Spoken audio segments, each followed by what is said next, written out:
నాలుగు వర్ణాలకు 4 ఆశ్రమాలకు తగిన పద్ధతి 4 వేదాలలో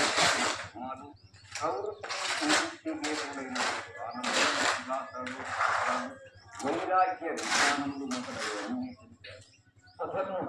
సర్వధర్మాన్ని పరిస్థితిగా అమేకమైన శరణం జగత్ ధర్మములన్నింటినీ నమ్మొక్కనే శరణకు అనే ఉపనిషత్తులలో సమానమైన గీతావచనం ప్రకారం ఎవడు నాయందు మనస్సు కలిగి ప్రవర్తిస్తాడో వాడు నారాయణ స్వామి మఠములో గోశాల నా మీదని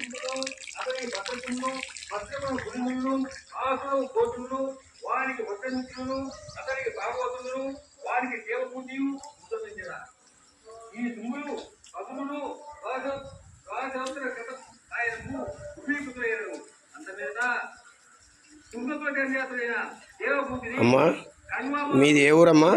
మాది పులివెందుల దగ్గర బోనాలని. అదే సరే అమ్మా, ఇక్కడ మీరు మఠం వచ్చినారమ్మా? మఠం రావాలని వచ్చినారు. భాగవతానికి వచ్చినాము, అట్లే గోసేవ చేసుకున్నాము. ఏదో పుణ్యం ఉంటుంది. మంచిదమ్మా. ఏది చేస్తున్నా కానీ గోసేవ కంటే గొప్పది ఏది ఉండదని అభిప్రాయంతో నేను ఈ సేవ చేస్తున్నాను. అవునమ్మా, ఇక్కడికి మఠం వచ్చి ఇక్కడ నారాయణ స్వామి మఠం దగ్గరికి వచ్చి ఇక్కడ గోసేవ చేస్తున్నారమ్మా. మంచిదమ్మా, సంతోషము. మీకు దైవము మీ ఎందున ఉండాలని నా కోరికమ్మా.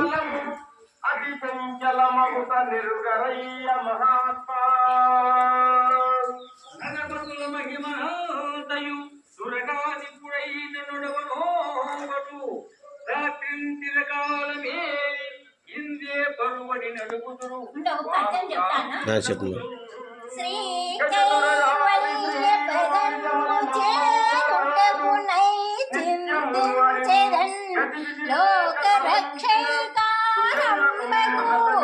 భక్తపాలన కళా సంరంభకు దానమోద్రేక సంభకు కేళిలోల విలస భుజాల సంభూత నానా కందాత భవాండ కుంభకు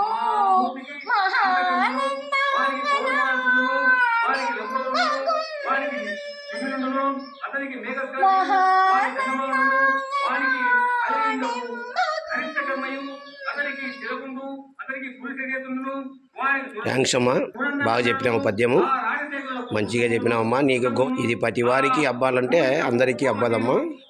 నువ్వు పులివెందుల నుంచి వచ్చి ఇక్కడ బ్రహ్మంగారి స్వామి వారి మఠంకి వచ్చి ఇక్కడ నారాయణ స్వామి వారి మఠంలో ఈ గోసేవ చేస్తున్నావంటే చాలా నీవు ఈ జన్మానికి అదృష్టవంతురాలు అమ్మా. నీకు చాలా దైవం అనేది నిన్ను కాపాడాలని నా కోరికమ్మా. సర్వే జన సుఖినో భవంతు. సరే, ఓకే అమ్మా. ఓం వాసుదేవాయ నమః. ఓం వాసుదేవాయ నమః. ఓం నమో నారాయణాయ నమో నమః.